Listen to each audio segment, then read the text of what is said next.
अस्सलाम वालेकुम वरहमतुल्लाहि वबरकातुहू। बच्चों, पिछले पीरियड में पहली गज़ल कंप्लीट हुई थी और उसके क्वेश्चन आंसर हमने आपको सेंड किए थे। ठीक है, गज़लियात के तीन पार्ट थे, जिसमें से एक पार्ट हमारा फर्स्ट पार्ट कंप्लीट हुआ था और उसमें से क्वेश्चन आंसर भी सेंड किए थे और साथ में उसके तशरीह भी थी।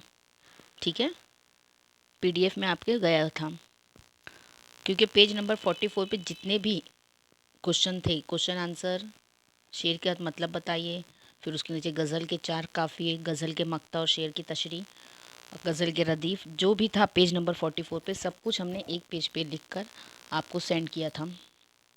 पीडीएफ आपके पास गया हुआ था। ठीक है, उसे आपको अपनी कॉपी में लिखना था और उसे सेंड करने के लिए हमने कहा था। बहुत ही 2 ही 4 बच्चों के लिखे हुए होमवर्क हमारे पास पहुँचे हैं, बाकी बच्चों का कुछ भी नहीं पता है। और जो कि 100 बार समझाएं आपको कि जो भी लिखने का काम आपको दिया जाए, मेहरबानी करके आप उसे अपनी कॉपी में लिखिए। यूनिट टेस्ट के बाद 2 लेसन के बाद जो हमारा 2 लेसन बचा है, गज़लियात और रुबाइयात। गज़ल के 3 पार्ट हैं और रुबाइयात के 3 पार्ट। एक हिस्सा हमारा कंप्लीट हुआ गज़ल का, आज दूसरी गज़लियात शुरू करेंगे। ठीक है, दूसरी गज़ल पेज नंबर 45, टेक्स्ट बुक लेके बैठिए आप अपने साथ और पेज नंबर 45 ओपन कीजिए। पेज नंबर 45 पे दूसरी गज़ल है हफ़ीज़ मेरठी की। ठीक, और जो कि गज़ल के ताल्लुक़ से हमने आपको समझा चुके थे कि गज़ल का हर शेर एक नया मज़मून होता है। शायर अपने एक ही शेर में अपनी सारी बात कहता है और अपनी पूरी बात मुकम्मल करता है। ठीक है, याद है? गज़ल का जो पहला शेर होता है, गज़ल का जो पहला शेर होता है उसे मतला कहते हैं, मतला। और जो आखिरी शेर होता है जिसमें शायर अपना तखल्लुस इस्तेमाल करता है, अपने नाम का तखल्लुस इस्तेमाल करता है, वो मक्ता कहलाता है। ठीक है, याद है या नहीं? रिमाइंड करा दे रहे हैं, याद रखिएगा। गज़ल का जो पहला शेर होता है वो मतला कहलाता है और गज़ल का आखिरी शेर जहाँ पे शायर अपने नाम या तखल्लुस का इस्तेमाल करता है उसे मक्ता कहते हैं। आखिरी अल्फाज जो होता है हर शेर में वो रदीफ़ होता है और उसके बाद अलावा जो अल्फाज होते हैं जो हर तीसरे मिसरे में, दूसरे मिसरे में सेम होता है, वो हमारा काफ़िया होता है। ठीक, आज की गज़ल, सेकंड गज़ल शुरू करेंगे। ध्यान से सुनेंगे। जिनके पास टेक्स्ट बुक है पेज नंबर 45 ओपन रखेंगे और जिनके पास टेक्स्ट बुक नहीं है प्लीज़ ध्यान से सिर्फ सुने। अगर स्क्रीन पर आपको नज़र आ रहा है तो ठीक है, नहीं नज़र आ रहा तब भी ध्यान से सुनेंगे, पूरी गज़ल आपको बआसानी समझ में आएगी। पहला शेर, बेज़मीरों को बताने जाएं क्या, वो न समझेंगे उन्हें समझाएं क्या। आ गए वो आ गए अहले हवस, अब तेरी महफिल से हम उठ जाएं क्या। बाखबर थे इश्क के अंजाम से, इश्क के अंजाम पर पछताएं क्या। इल्तिजाएं तो कोई सुनता नहीं, अब ज़रा कुछ बेअदब हो जाएं क्या। आप वादों के लिए मशहूर हैं, आपके वादों से दिल बहलाएं क्या। बेअसा अपनी कलीमी है तो हो, वक्त के फ़िरऔन से डर जाएं क्या। छोड़कर दामन खुददारी हफीज़, अपनी नज़रों से भी हम गिर जाएं क्या। ठीक है, पूरी गज़ल हमने पढ़े। पहला शेर पे आते हैं जहाँ शुरू हुआ है, बेज़मीरों को बताने जाएं क्या, वो न समझेंगे उन्हें समझाएं क्या।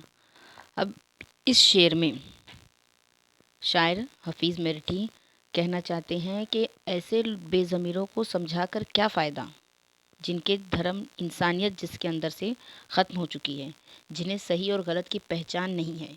ऐसे लोगों को क्या कहते हैं? बेज़मीर। बेज़मीर लोग जिनको सही और गलत की पहचान नहीं है, जिनके अंदर से इंसानियत ख़त्म हो गई, उनको, ऐसे लोगों को समझा कर क्या फ़ायदा जब उन्हें हमारी बताई हुई बात समझ में ही ना आए। न समझेंगे उन्हें समझाएं क्या, वो समझने को तैयार ही नहीं है कोई बात को, तो उन्हें समझा कर क्या फ़ायदा है। ऐसे ना समझों को, जो गलत और सही का मुतालबा नहीं कर सकते, उन्हें समझाकर कोई फ़ायदा नहीं, जो कुछ समझना ही, जिन्हें कुछ समझ में आता ही नहीं। अगला शेर, आ गए वो आ गए अहले हवस, अब तेरी महफिल से हम उठ जाएं क्या। अब यहाँ शायर महफिल से, अपनी पूरी महफिल से मुखातिब है कि मैं ऐसी महफिल में बैठना ही नहीं चाहता, जिसमें अहले हवस लोग हैं। अहले हवस मतलब झूठी मोहब्बत रखने वाले, झूठी मोहब्बत करने वालों को अहल यानी लोग, हवस मतलब मोहब्बत, वो भी ऐसी मोहब्बत जो झूठी हो, बेबुनियाद हो, सिर्फ दिखावे की हो। तो बोले ऐसी झूठी मोहब्बत रखने वालों के बीच में हम नहीं बैठते, और ऐसी महफिलों में हम नहीं बैठते, ऐसे लोगों के साथ नहीं बैठते। जैसे वो देखते हैं कि ऐसे हवस भरे लोग आ गए हैं तो वो उस महफिल से उठ जाते हैं। अगला शेर, बाखबर थे इश्क के अंजाम से, इश्क के अंजाम पर पछताएं क्या। ठीक, अब शायर यहाँ मुखातिब है अपने आशिक से, अपने महबूब से, कि मुझे मालूम नहीं था कि इश्क में ये अंजाम होगा। अगर मुझे पता होता कि इतना बुरा अंजाम इश्क में होता है तो मैं कभी इश्क ना करता, और इश्क के अंजाम पर पछता के अब क्या फ़ायदा। कितना बुरा हाल होता है इश्क करने पे, तो मैं नहीं करता। मुझे तो इसका खबर ही नहीं थी, मुझे इसका इल्म ही नहीं था इसका क्या अंजाम होता है, और इतना अब इस अंजाम पर जो मेरा हाल हुआ है, अब इस पर पछता के कोई फ़ायदा नहीं। अगला शेर देखो, अब ज़रा कुछ बेअदब हो जाए क्या, आप वादों के लिए मशहूर हैं। इल्तिजा तो कोई सुनता नहीं, अब ज़रा बेअदब हो जाए क्या। अब यहाँ शायद दुनिया से मुखातिब हो रहा है कि मैं इतनी इल्तिजाएँ करता हूँ, मैं इतनी रिक्वेस्ट करता हूँ, मैं इतनी गुजारिशें करता हूँ, लेकिन मेरी रिक्वेस्ट, मेरी बात, मेरी इल्तिजा को कोई सुनने को तैयार नहीं। तो अब मैं क्या बेअदब हो जाऊँ, क्या मैं एकदम बेअदब हो जाऊँ कि एकदम गलती के तौर पे बोलूँ तब सुनेंगे लोग मेरी बात। अब ज़रा कुछ बेअदब हो जाए क्या, यानी कि अब कुछ बेअदबी करूँ, कुछ गलत बोलूँ तब सुनेंगे लोग मेरी बात, कि इल्तिजा मेरी कोई सुनता ही नहीं, कि मैं रिक्वेस्ट कर रहा हूँ, मैं कुछ पूछ रहा हूँ, मैं कुछ पूछना चाहता हूँ, कोई बताना ही नहीं चाहता।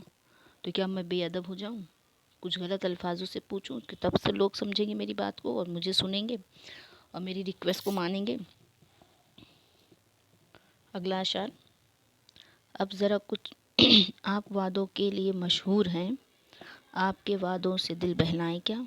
अब यहाँ शायर अपने महबूब से मुखातिब है कि हर वक्त उनका महबूब उनसे वादे करते रहता है, बड़े बड़े वादे, बड़े बड़े वादे, वादों के लिए वो मशहूर है कि हाँ ये कर देंगे, वो कर लेंगे, वो कर देंगे, ये हो जाएगा, वो हो जाएगा।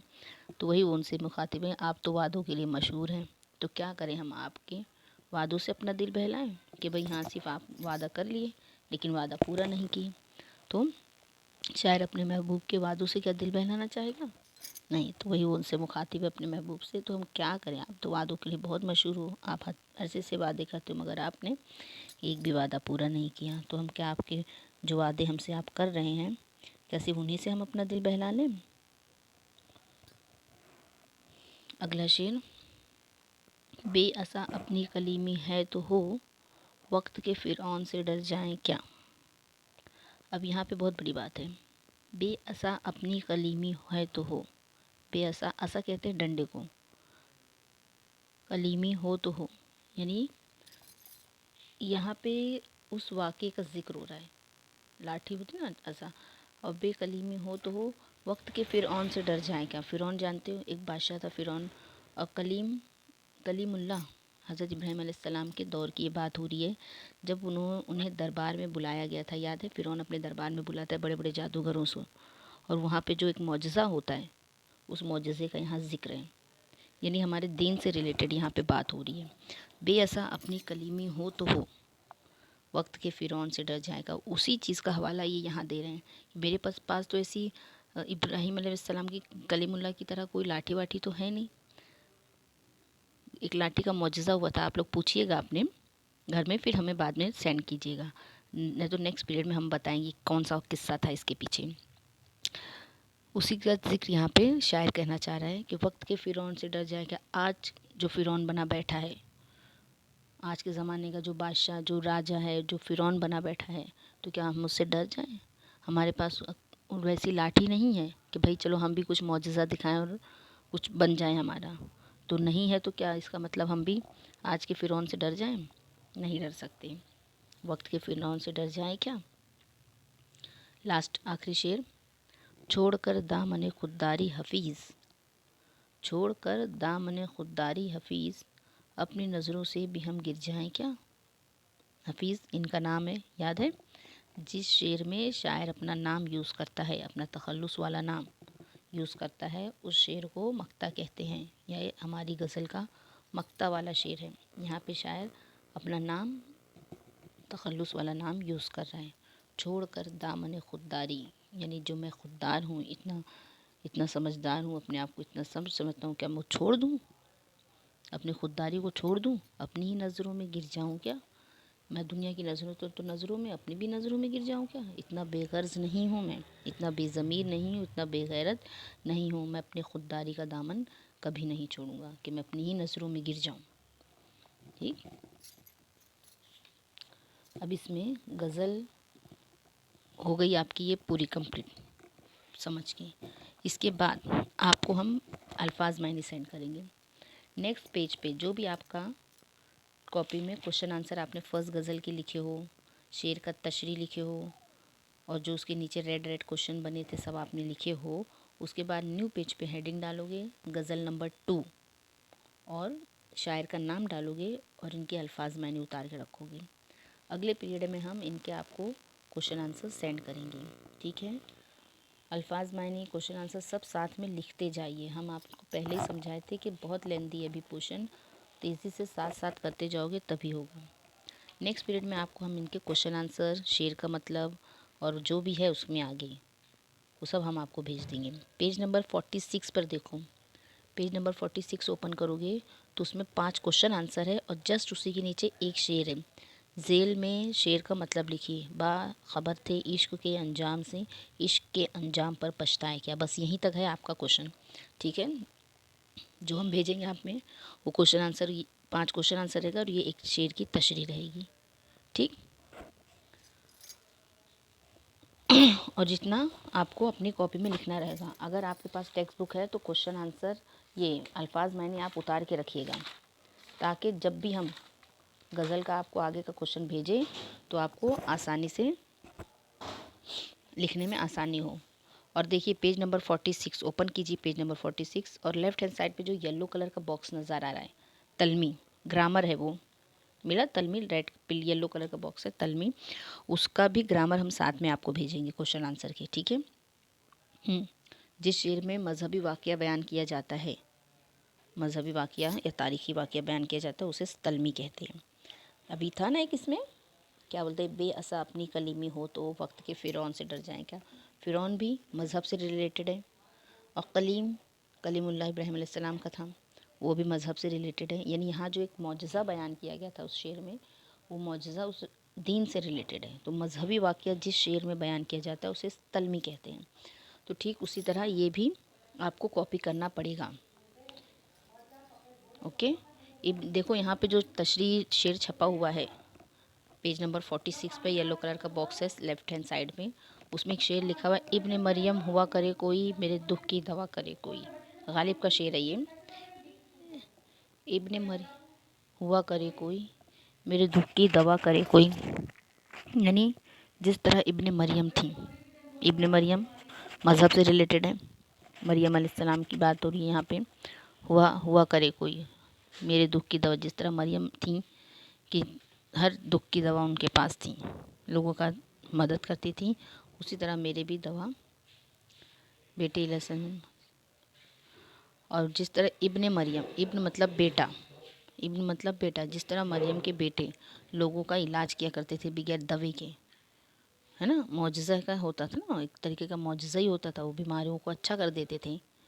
ठीक उसी तरह मेरे भी दुख का इलाज करे कोई होता आज इस दौर में तो मेरे दुख का इलाज करता। तो यहाँ पे भी एक मजहबी वाक़या बयान हो रहा है, मज़हब से रिलेटेड ये शेर है, इसलिए इसमें क्या है, तलमी है। ठीक, तलमी जिसे सनत कहते हैं, सनत तलमी यहाँ पे यूज़ हुई।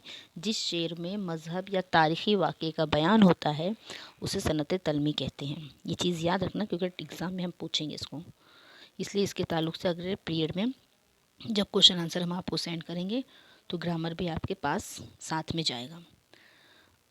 ठीक है, बिल्कुल ध्यान से लिखेंगे, जो नहीं समझ में आएगा मार्क करके रखिए, सेंड कीजिए, हमको पूछिए कि यहाँ क्या है क्या नहीं है, और बुक कंप्लीट रखिए। अभी अल्फाज मायने हम आपको सेंड करते हैं। देखो अब अल्फाज मानी आपको नज़र आ रहे स्क्रीन पे। गज़ल न्यू पेज पे गज़ल नंबर 2 डालोगे और जितने भी अल्फाज मानी यहाँ नज़र आ रहे हैं पूरे अल्फाज मानी आपकी कॉपी में कॉपी करोगे, ठीक है। और नेक्स्ट पीरियड में रेडी रहोगे क्वेश्चन आंसर के लिए। ओके, क्वेश्चन आंसर पूरा कंप्लीट करना है आपको।